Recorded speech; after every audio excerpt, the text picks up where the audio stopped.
Greetings, friends. My name is Jessa McLean, and I'm here to provide you with some blueprints of disruption. This weekly podcast is dedicated to amplifying the work of activists, examining power structures, and sharing the success stories from the grassroots. Through these discussions, we hope to provide folks with the tools and the inspiration they need to start to dismantle capitalism, decolonize our spaces, and bring about the political revolution that we know we need. I know a lot of you are going into this election feeling defeated. Maybe you feel a bit of relief that a conservative win is less likely at this point, but I don't see many of us looking at a liberal win as any kind of victory for the people or the movements we talk about here on Blueprints of Disruption. No, this election is another example of picking the least worst option. And with so many disappointments out there, even that's proving harder to do than usual. Particularly if we're thinking about the Palestinian question, as we should be. We know where some of the usual suspects sit on the issue, but for the most part, politicians have been happy to stay off the record in regards to the genocide in Gaza. So how do we know who to vote for, if anyone? The Palestinian youth movement is in the middle of a campaign right now to force candidates off that fence they've been sitting on, while making it easier for you to find like-minded people in your riding to organize with. They've launched the Vote Palestine campaign and website, and the response has been impressive. If you've not heard of it, Yara, our next guest, will tell you everything you need to know. But we don't just talk about the Palestine platform that's on the website and the pledge they're asking people to take. We get into the strategies PYM is using to achieve their long-term goals of return and liberation, how they're continuing to mobilize power, and how they came to decide to intervene in the 2025 Canadian federal election in the first place. Good morning, Yara. Can you please introduce yourself to the audience? Hi, Jessa. Thanks so much for having me on the show. My name is Yara, and I'm an organizer with the Palestinian Youth Movement. I'm based in Toronto, Canada. And the PYM is a transnational youth organization. So we exist in just over 15 cities across Canada, the United States, and Europe.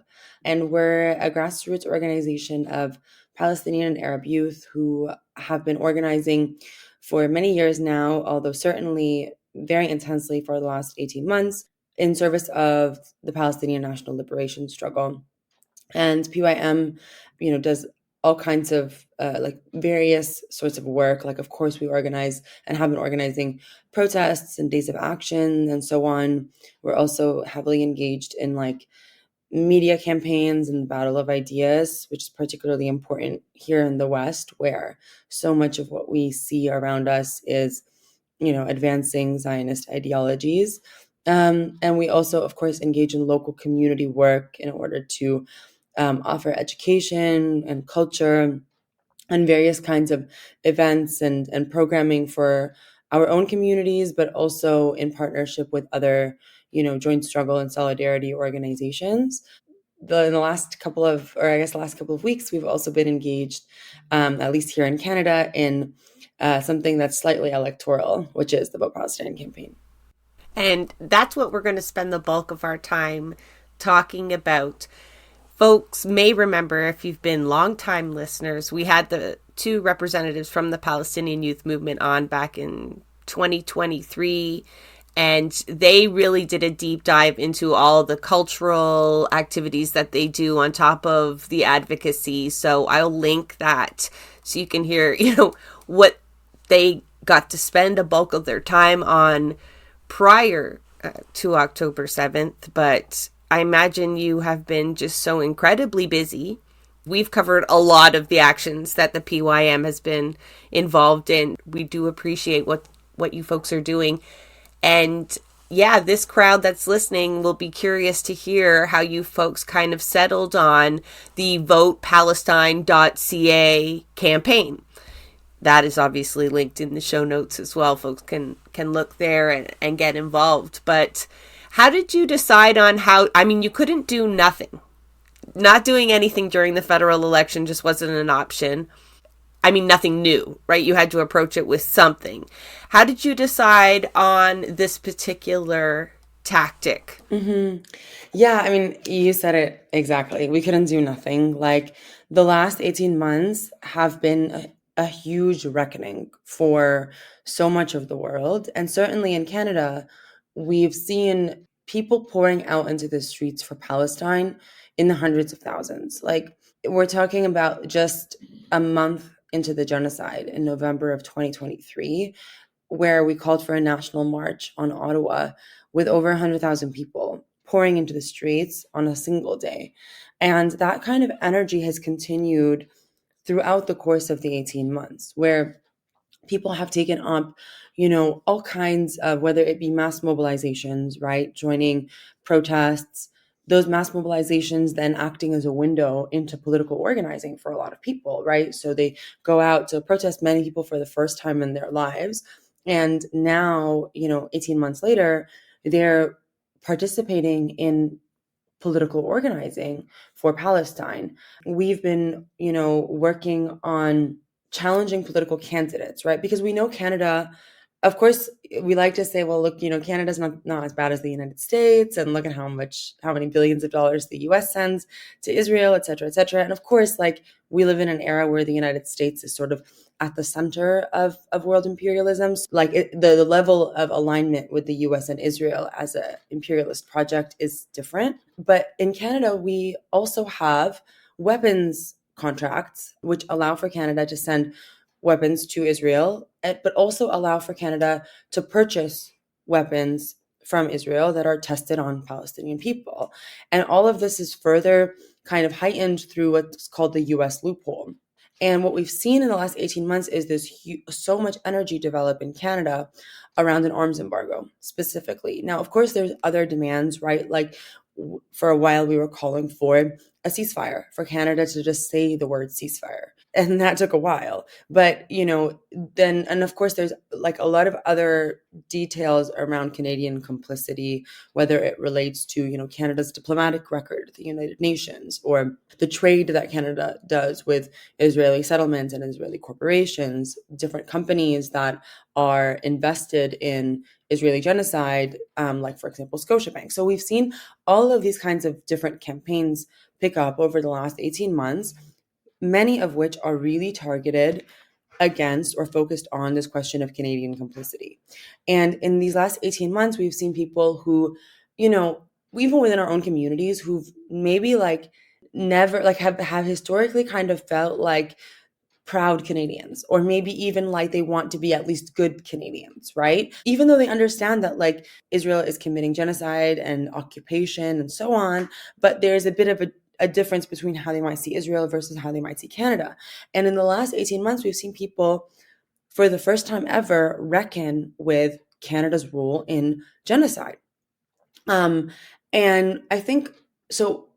This has kind of been like there's been sort of this mass reckoning, I think, that's taken place, some of which is within the Palestinian Arab and Muslim community, but others which are also much more broad than that, right? Like, of course, we know, like within the labor movement, within other joint struggles, but then also within broad Canadian society, where like people are like attending protests for the first time. People are learning about Palestine for the first time. And then these people are being moved into action, and many of them are getting involved in some way around the question of members of parliament, right? And we saw this really clearly with the arms embargo campaign, where if you go to the arms embargo campaign's website, you can actually see a list of candidates who have pledged onto arms embargo, something like 22 NDP, or sorry, not candidates, members of parliament. So something like 22 NDPs, 23 maybe, or 22 liberals, and 2 Green. And what's interesting about this is like, this didn't happen overnight. This happened through sustained organizing at the level of ridings, at the level of the streets, the grassroots constituents, calling those members of parliament, demanding meetings. I mean, there was a protest that was organized on Thanksgiving outside of Arif Farani's house on the premise that he hadn't yet signed an arms embargo. And the demand was like, we don't want to leave until you meet with your constituents. You've refused for months to meet with your constituents who are demanding that you support an arms embargo. And so this kind of like reckoning to let the election just happen without finding a way to bring this movement and have it interact with a period of time, which we know the elections are not some kind of like tool for liberation. Like, we have no disillusionment about what Canadian elections represent, but it's also a window. It's a window where people are super activated, they're mobilized, and it's a window where these candidates who have been ignoring, some of whom have been ignoring us for the last 18 months, are knocking on our doors, coming into our community spaces, our churches, our mosques, all of these places, our neighborhoods, trying to ask for our votes. And so to not find a way to bring this mass movement into the election would have actually been, I think, a huge oversight, in terms of our organizing. And so I mentioned earlier that PYM has chapters across the world, and that includes in the United States. So we witnessed some of this in the United States with the uncommitted movement. I mean, despite how it ended, we did see that there was something interesting that could take place if you could actually mobilize people in a way that promotes community power, that strengthens organizing and the prospect of future organizing, and bring that into an election period, specifically to create crisis for the political system, which is sort of how we as PYM, kind of think about this sort of stuff is what is our role here in the diaspora when we're talking about having complicit politicians, when we're telling them, you can't knock on our doors, you can't come into our communities and fundraise, without being disrupted. Justin Trudeau, every, fundraiser that he had that we got wind of, we were protesting outside and blocking the entrances and so on and so forth. That was a reflection of us basically leveraging community power, saying we've built a mass movement and we know that hundreds of thousands of people, if not millions in this country, support the Palestinian struggle. We're not going to allow for, business to go on as usual, for politics to go on as usual without, this movement having to be reckoned with. And that was really the thought process going into this election, is we're not going to allow Palestine to brush under the rug while, the tariff war and whatever else is being focused on. We want to put Palestine at the center of the election. Like, I think anybody can realize that no politician, when listening to their advisors, would go and put the Palestinian question on their pamphlet. They're sitting there at their debates just praying nobody asks that question, right? They want to talk about, maybe if we're lucky, housing, but really we saw them wanting to lead with military spending, quite almost the opposite of the arms embargo approach. Mm-hmm. And, absolutely that would have been what they would have taken hold of, and all the other silly nonsense that they're getting away with. And I'm encountering people daily, constantly, especially because I do shit on electoral politics a lot. And I can't advise anybody who to vote for. I'm just sitting back. I don't want to focus on that. I have my own niche, okay? And I don't want to answer that question for anybody. But I'm asked it a lot. You don't like this. You don't like this politician or that party and that party. Who do you vote for? And for some people right now, the bare fucking minimum is going to be how they answer some of the questions that you have on the pledge that you're asking candidates to take. One of the tools that is on the website is quite literally a gallery of candidates who have signed on to the pledge, as well as the pledge itself. You can use your postal code and look up and see if your candidates are on there. If they're not, they've got an email and all these questions ready to go if you want to go ask them where they stand on it, or show up at a town hall and blast them with one of these questions. But it is going to be a tool. At the bare minimum of it is to find where some of these folks lay now and hold them to these positions later. But I'd like to talk about the strategy of building in this moment as while people are paying attention, because it's funny for me for people to be now looking at their politicians, seeing where they're at, but they should have already been doing this, right? Because we've asked people to go to your MPs, go to your MPPs, and push them on an arms embargo now, and now they're wondering where they're at. So that tells me there has been another awakening, not just from over the 18 months, but now they're faced with this moment of time. And I imagine you said 15 cities you're based in. surely you're making contacts in all these ridings. And what is it, 338 ridings? I always forget. I imagine this has the potential to network in this way, right? So do you want to hit on the other organizing tactics that are being employed now that go beyond whatever the politicians decide to do?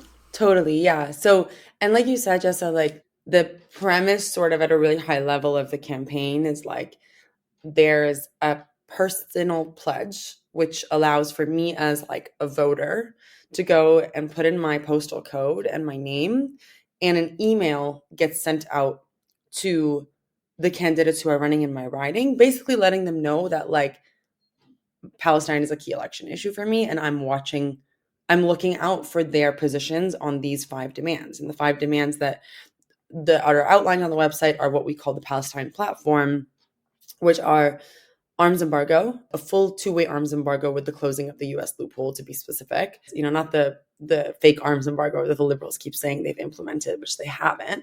The second demand is to stop trade, Canadian trade, whether it's cultural, economic, or academic, with illegal Israeli settlements. The third demand is around Palestinian, or the protection of Palestinian freedom of speech and the implementation of anti-Palestinian racism as a formal policy. And this is really important because in the last 18 months, we've really seen heightened repression against the Palestine movement on so many levels. The fourth demand is a recognition of the Palestinian state. And the fifth demand is the funding of Gaza rebuilding efforts, but specifically like including UNRWA, which we know from Pierre Poilievre's discourse that he wants to basically ban as like a terrorist organization, despite it being literally a UN institution that for a long time has been playing an important role in funding efforts, despite actually some criticisms that we may have coming from the left of UNRWA. And so these are these 5 demands, and basically this individual pledge allows for an email to go to the candidates letting them know, hey, I'm looking out for your position on this. And on the flip side, the candidates can then indicate their position on this. And of course, we know that candidates don't just do that necessarily out of the good of their heart. They do that because they're receiving thousands of emails about this. They do that because people are showing up at their canvassing offices, because people are sending them doing phone zaps and all of these kinds of things. We launched on March 11th, and since then, more than 240 candidates have pledged, the bulk of which are NDP. So 162 are NDP, 65 are Green, I think 15 are Liberal, and we have got one Bloc Québécois on there, and unsurprisingly, 0 Conservatives. But it is open to any of these 5 major parties. And so basically, like you said, the key thing is like this question of organizing. So, when you go on and you pledge, you then get contacted. So it's not just that you're pledging and an email goes to your MP, but actually you then get contacted with all kinds of different tools that you can do to organize in your neighborhood around Vote Palestine and the election. So people got an invitation to town halls that were taking place within their cities. So I think to date, there's been something like 8 different Vote Palestine town halls, which are obviously different than the town halls that are run by the candidates. And they're meant to be town halls about how are we going to organize around Palestine this election. And people get to network and they get to meet other people. In a lot of these cities, there's writing groups. That's where you show up, folks, to then plot on how you can show up at the other town halls together too, right? And maybe set an agenda there. Exactly. Totally. Yeah. And actually today, the day that we're recording, which is April 15th, is actually a national day of action, or a day of camp. We've called it like a day of canvassing, where we've basically said, put Palestine in every corner. And we set up an action network tool to basically, we put out this blast calling on people to pledge or to sign up to go out in groups of friends and either poster in their neighborhoods, do canvassing in their neighborhoods or flyering, to talk on social media about why they care about Palestine for this election, and to do that in groups of friends or comrades and so on. And the idea is like, we know that the debate is taking place this week. We've already basically been told that Palestine is not going to be an agenda on the debate. And so it's like, okay, well, if Palestine is not an agenda in the halls of power, it's an agenda out in the streets with the masses of people. And we have over 700 people signed up to go out in groups of friends and comrades and communities all across the country just today. That's incredible. It is, and we actually shared that action on our live, the last two Friday lives. We kind of have calls to action, and we know we've got comrades, example, like at Fairview Mall handing out leaflets, and we reminded people you can print out the leaflets themselves. They're available, but usually the supplies are all there. You get to meet a comrade in that area, and we interviewed a kind of a group. I think there was maybe 5 or 6 of them from a couple different Palestinian locals in Toronto. So it was Eglinton, Don Valley. I can't remember all the groups that were on that particular episode, but they had participated in the weekly marches and whatnot and looked into that window you described at the beginning.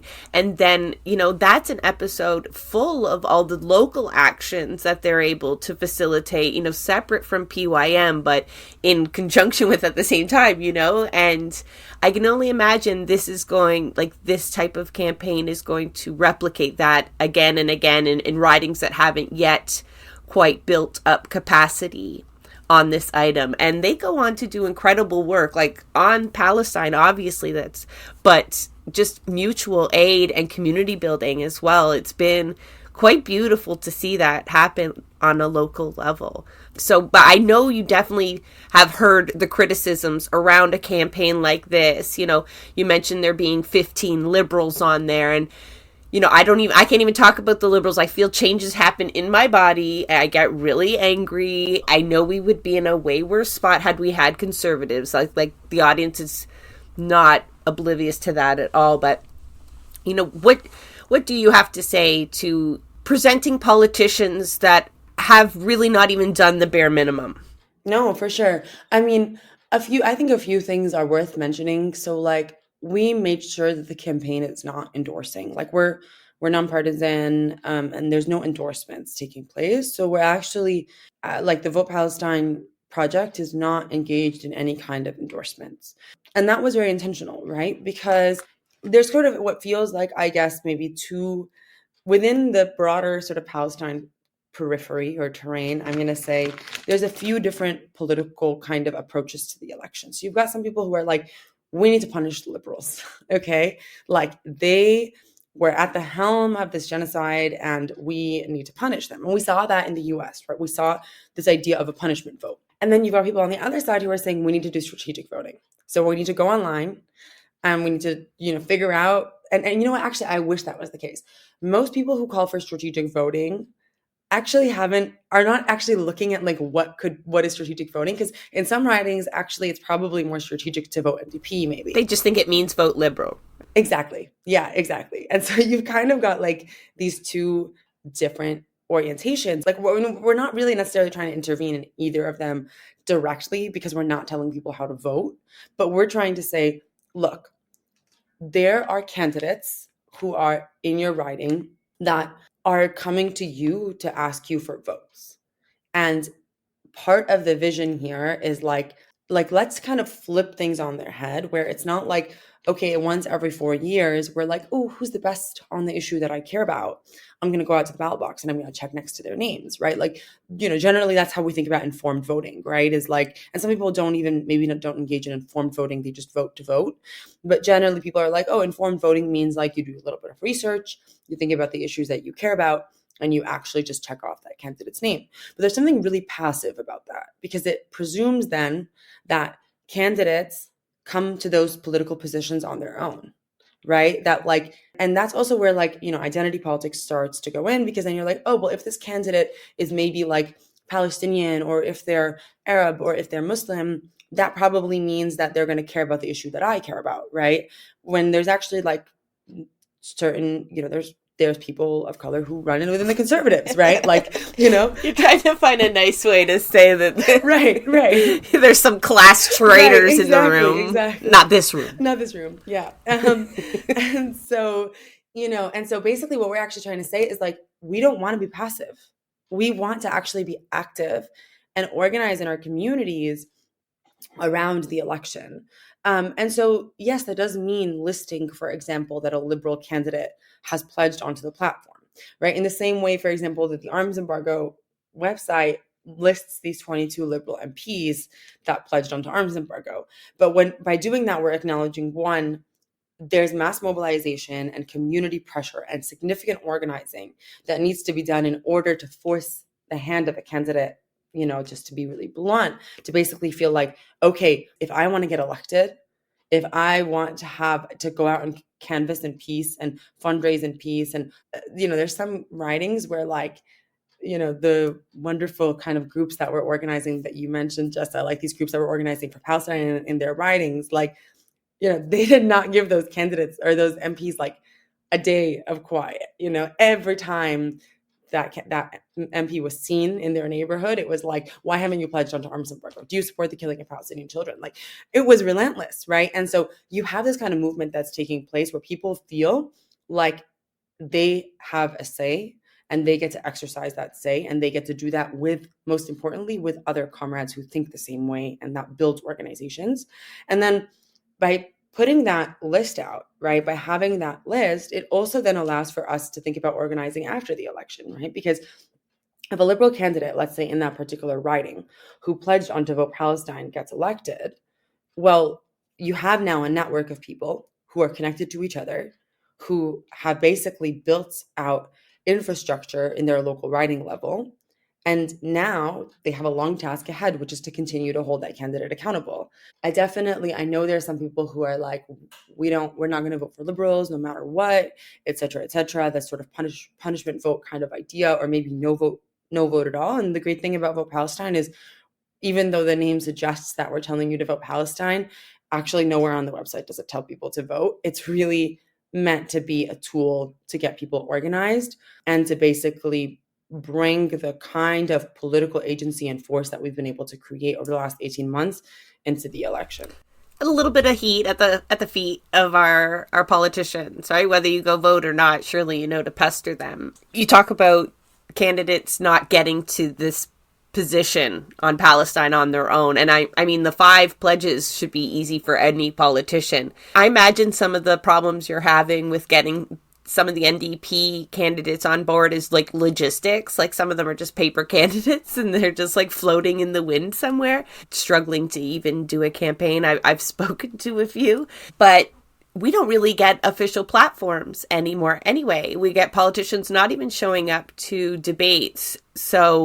And they've been dodging their constituents, like you said, for 18 months. So save for, like, if you're in Jolie's riding or some of the usual suspects, you probably don't know what their position is on Palestine because they have been locked down from HQ, from headquarters, right? Like, you don't talk on this unless that's in your portfolio. There's a handful of NDP MPs that seem to be allowed to speak on it. Everyone else is just like, meh. And so it's making them take a stand now and not just not answering your emails anymore. Like, you want on this list. And I think it's important for some of the progressives to get on this list, with the bare minimum. But can you imagine, let's say we're in a position where the conservatives are in power or have some power and they suggest defunding UNRWA. You have 240, well, they're not all going to get elected, but, out of that 240 people that have already signed on, hopefully there's some names that are there that you can draw on and say, okay, I already have your position on this. Let's go. Exactly. Right? Let's move. I don't need to start that work of where are you on this? Where are you on statehood? Where are you on funding? Where are you on anti-Palestinian racism? Like, that's a lot of people on record that definitely weren't already. Have you thought of publicizing any negative responses? Like, did you get anybody that replied with a hell no, that they deserve their own little post, perhaps, definitely who not to vote for? Have you thought about that approach? Or So I think there's just been a handful of people who've responded with an abstention against like one of the points. And when they do that, that's listed on the website. So it'll say like check mark to arms embargo, abstention to, blocking trade with illegal Israeli settlements, check mark on this, check mark on that, check mark on that. Ooh, that's interesting. What's the hardest sell out of those 5? What's interesting is actually I think that everyone who's responded has positively responded to arms embargo, which really, when you think about it, like that is one of the most important asks. Like that is like so concrete, because we're like, if we can disrupt the flow of weapons in during a genocide, like that is critical. I think the one that I think I maybe saw potentially one or two abstentions on was around settlements, around blocking trade with illegal Israeli settlements. And, I think that one is to be expected in a way, because we've got on there financial, cultural, and academic exchange. And we know how universities, for example, like freak out. It's BDS, right? Like, you're not saying it, but it is. Right. It is, effectively. Exactly. Yeah. And I mean, for example, like, the University of Toronto has a partnership with, the Hebrew University of Jerusalem, which is like on stolen land. And the students have now launched a campaign against that. But like during the encampment period, this was like a big taboo. Like, you don't touch this partnership, because there is this kind of idea, oh, well, academic and cultural, that these are like somehow they transcend politics, which is not true. But even that demand, honestly, the people who are responding are supporting it. Now, we're not getting people who are responding with negatives. It's that people aren't responding. And that is something that we need to see as a negative, right? Like the fact that there's zero conservatives tells us that this platform is antagonistic to the conservative platform. And I mean, we know that anyways. Like Pierre Poilievre is out in the streets calling himself a Zionist and, talking about wanting to ban UNRWA and wanting to deport people and students and so on, like, very much taking up that Trump language. So, I mean, we didn't really need this survey to tell us what he's telling us on TV, but like when you go on the tool and you search up your writing, if you don't see your liberal candidate on there, it means that your liberal candidate saw this survey and made the choice to ignore. And they saw this survey potentially hundreds of times in their inbox, depending on how many people in your riding pledged. Same with your conservative candidate. And, same with in the ridings where the NDP or the Greens haven't pledged, or the ridings where the Bloc Québécois haven't pledged. Nobody in my riding has pledged. Oh, really? I mean, our Liberal candidate is a real piece of shit, and I don't expect anything from him at all, but, or the cons, obviously, but the NDP one, I believe, is in one of those candidates I was talking about, and you'd be lucky if they have an email address, available, I think. So I'm not worried about who to vote for in this election at this point. I'm just really upset with all of the parties, but I can see you feel that. Like, we're all kind of in the same place, but people are often faced with this time where they feel like they don't know where to put in, right? They definitely don't want to organize behind a candidate or get into those spaces. And we've been encouraging people, like whether it's on the Palestine issue or whatever issue that you've already kind of been focused in on or are passionate about, and you can press an issue rather than cheerlead for a party that kind of limits you in so many ways, right? Like when you cheer for your team, you don't like to shit talk in public, right? You say that for private, and something that's not very constructive. So I love the idea of this just being another tool to kind of press not just one, right? You don't just have one MP right now. You've got 4 people, or sometimes, I mean, I wouldn't bother emailing the People's Party candidate. I mean, you could, but just knowing that there's so many different pressure points now as well. And it's encouraging people to kind of put this on the agenda wherever they're at. Because I know there's people out there organizing their own town halls. Like, so a lot of social organizations do that now, not just chambers of commerce, thankfully. So you can put it on the question. Try to push the issue in so many ways. This is a great time to do it. Totally. Have you had any surprising responses? You mean in terms of candidates? Sure. I'll speak for myself here for a second and just say I was personally really surprised when, within like 2 weeks of launching, we were nearing 200 pledges. Like, I was like, what? Liberal Palestine actually was formed in 2021. The idea then was a bit more around, let's get positions out of candidates, right? Like, because like you said, Jessa, like there are many candidates who aren't even giving us positions, or platforms, right? They're not listing them. They're just, and the party platform is confusing because sometimes they don't address these things directly within the party platform. And then sometimes they do address it correctly, but then some people just like break from the party.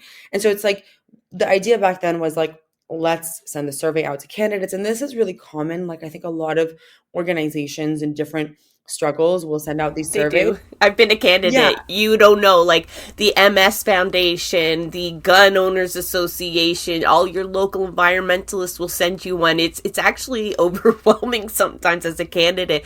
You have to just pick and choose because some of them are lengthy questionnaires. Like they're not just, do you agree with this five? No, yeah, exactly. So yeah, it's like this, it's really common to do that, to try to basically say, look, like we want your platform on something. So, that was kind of the thought process then, in 2021. And what's interesting is back then there were no liberals. It was all just NDP and Greens. I could probably pull up the demands, but the demands were not even like it was like around like the one on Israeli settlements was there. There was one on, I think, anti-Palestinian racism. And then if I'm not mistaken, there was one on like the upholding of international law. Well, that should have been a red flag, people. not to you, but like, yeah. Right. Oh Right. man. And so like, right. I mean, and I think at the time it was probably likely that the liberals were instructed not to sign. Like, they probably got instructions. I'm speculating here. They got a memo. They got a memo probably from headquarters saying like, nobody do this. Actually, I was instructed during one campaign by NDP headquarters to send them all of the surveys that they got so they could pre-approve them. So that kind of handling likely exists in all the parties. Totally. Yeah, 100%. And so like, I mean, I think I was really shocked, like on this question, like what surprised me? Like I was surprised to see how many candidates, of course, like I said, major overrepresentation in the sense that like the bulk of them are NDP and Greens, but like still like within the first few weeks we had hit 10 or 11 liberals. And so, you feel like in that moment, you're like, okay, things are changing. The needle has moved. And it's not like the needle has just moved because it's like we made the needle move. And also like, just to be like really honest, like it hasn't moved enough. Like, let's just also speak really frankly here. Like we're talking about a genocide where over 160,000 people have been massacred, where 85%, if not more now, of Gaza's infrastructure has been destroyed. Israeli officials have gone on live TV and spoken openly about their interest in destroying and, like uprooting like the Palestinian people. On the one hand, you're like, okay, well, yes, the needle has moved. There's been this mass movement that forced, like, this is more maybe the more optimistic side of the discussion is like, we've been able to change the discourse on Palestine. On the other side, you're like, how many Palestinians have to be murdered in the last 18 months? But the one thing that I will say is like, I think one of the outcomes of the last 18 months, aside from the fact that there has been this mass movement that has been built in North America, I think is that Israel's reputation has been completely decimated. There is no going back for this genocidal regime. You've got world leaders who are not even revolutionary by any stretch, basically saying if Netanyahu comes into this country, we're going to have to abide by the permit to arrest him. And Israel knows that. I mean, like I read recently that Israel's planning to allot like something, I don't know, however many hundreds of millions on a focus on, ideological like propaganda work. It's not working. It's not working because it's always going to be juxtaposed to what we can actually see with our eyes. When will they learn that? I think that's a huge testament to the work that you folks and others have done in the Palestinian Solidarity Movement, because I am surprised that more liberals now, even though the genocide, like even though they're seeing this, but the atmosphere in which the Zionist lobby seems to dominate mainstream media, legacy media, and the throwaway claims of anti-Semitism that are just that used to silence politicians who are, abnormally susceptible to that. A lot of us can be like, fuck off. I'm looking downrange still. Like, I'm not going to let that bother me right now.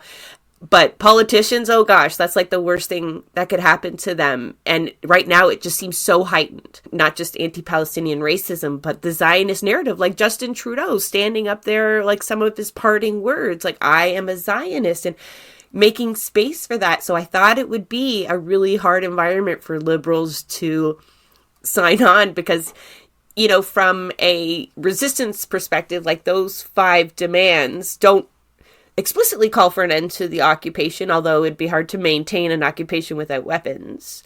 However, they would say, like, that doesn't go far enough, but to the Zionist lobby, signing onto any one of those gets you a label, gets you targeted, an email campaign, phone campaign. Like, if nothing, those shits are organized as well, right? Like, they do generate a lot of noise to these folks worried about their egos in their campaigns. So that pressure, but then also kind of, I guess you do have to reward when we get some movement from these politicians. We always want to say, like, that's not enough, right? But there's the other side of making space for people to change their position.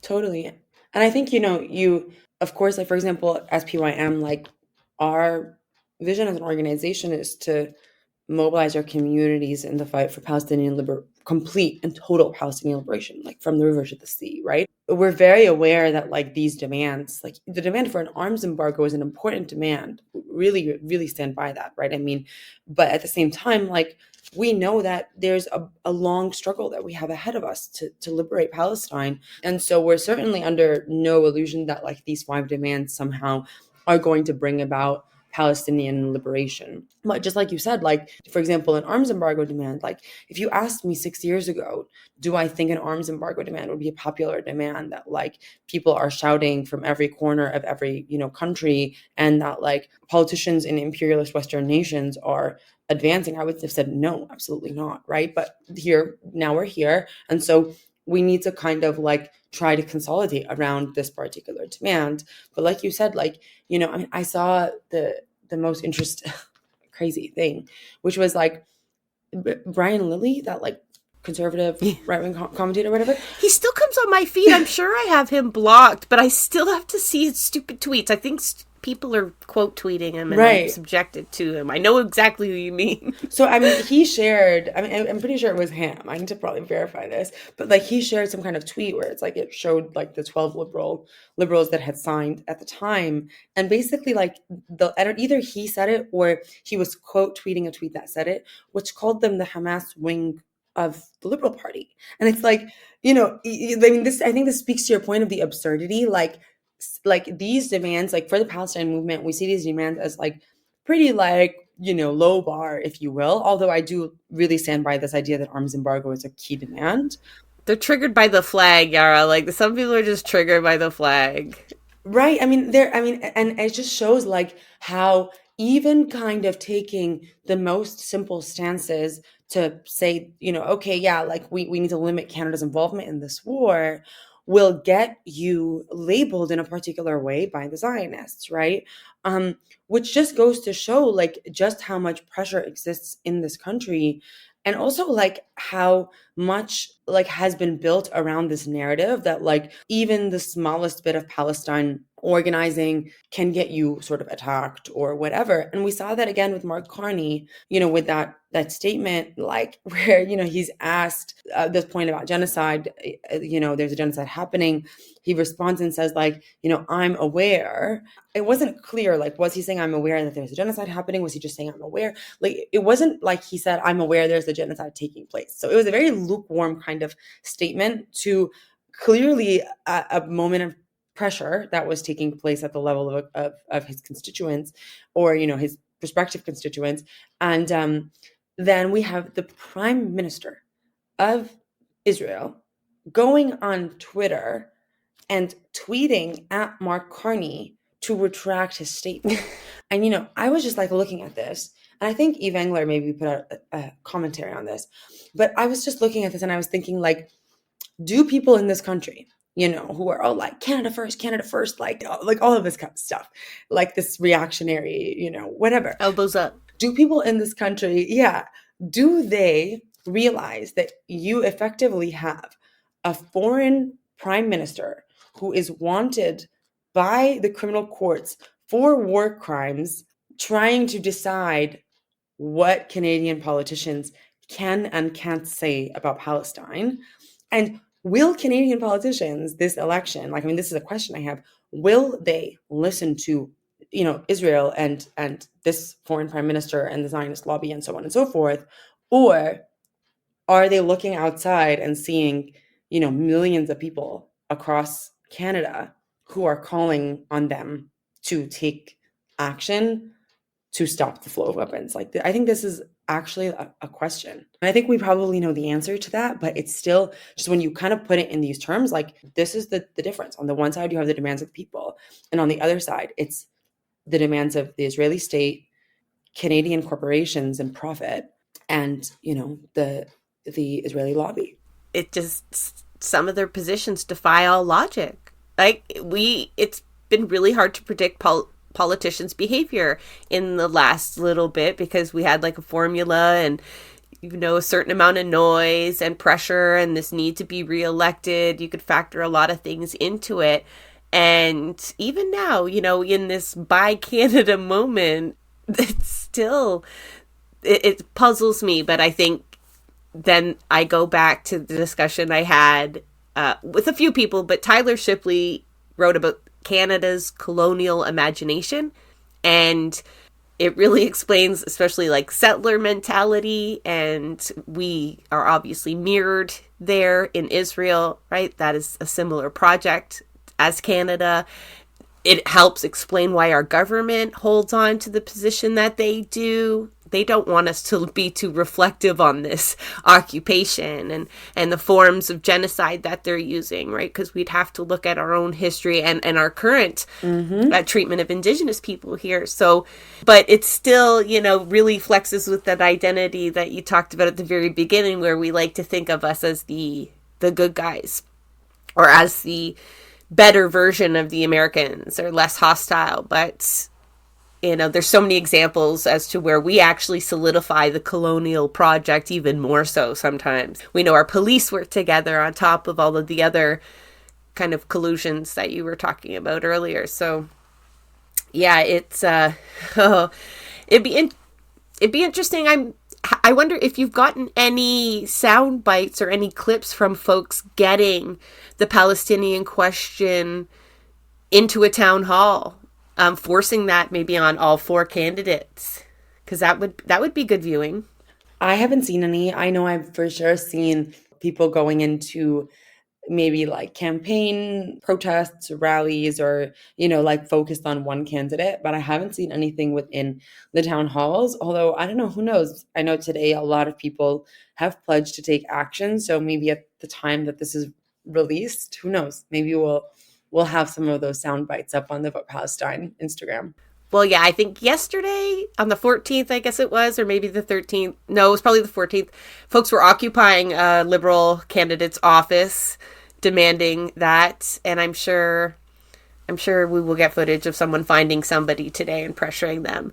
And likely because of the tools that you folks have been able to provide. Going through the website right before we talked with real entry-level stuff, too, for people.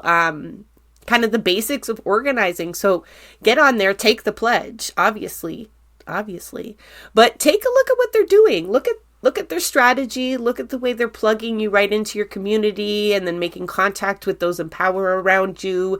You can replicate that model. It takes a little bit of tech savvy to do it the way that they're doing it, but you get the idea behind it, on top of obviously understanding the issues behind the arms embargo and why we're pushing on federal politicians during this time. So, I mean, Yara, thank you so much for coming on. I'm sure, like, on a day of action as well. I thought I was catching you in a lull, but because, there was just the march on Ottawa with tens of thousands of people. And so she catches her breath, she jumps in the studio and on with a day of action. By the time you listen to this, it's a week until the E-Day, basically. So again, all hands on deck. Just when we were all very exhausted and doing everything we could, you guys added a whole new project to the agenda somehow. But even I remember interviewing folks back in 2023, and they just kept listing all of the things they were doing. It was actually, I was so impressed by how much they did with a small team. I don't remember the number of people that were working on it at the time, but I was like, that's not possible. Like, where's the rest of you? And it's like, well, there's volunteers, but it's an organization to watch and how they replicate people's energies and get shit done. So yeah, you guys are doing really good work. We love covering your actions on the show. You give us endless things to talk about. And now we finally got to get you in the studio. So I appreciate your time, Yara. Thank you so, so much, Jessa. And yeah, hoping we'll get another chance to join you all again soon on the show. Like you said, there's always so much work taking place, but it's like I think it is our duty here in the far diaspora, especially as Palestinian Arab youth. And so we've been really just like, yeah, overwhelmed also by the amount of support we've been receiving from so many people from all walks of life, from our own communities, and really feel like we're building something that's really, really critical. And so, yeah, thanks for giving us a chance to be on the show today and just platforming this recent project. That's the least I could do, Yara. Thank you. That is a wrap on another episode of Blueprints of Disruption. Thank you for joining us. Also, a very big thank you to the producer of our show, Santiago Halu Quintero. Blueprints of Disruption is an independent production operated cooperatively. You can follow us on Twitter at BP of Disruption. If you'd like to help us continue disrupting the status quo, please share our content, and if you have the means, consider becoming a patron. Not only does our support come from the progressive community, so does our content.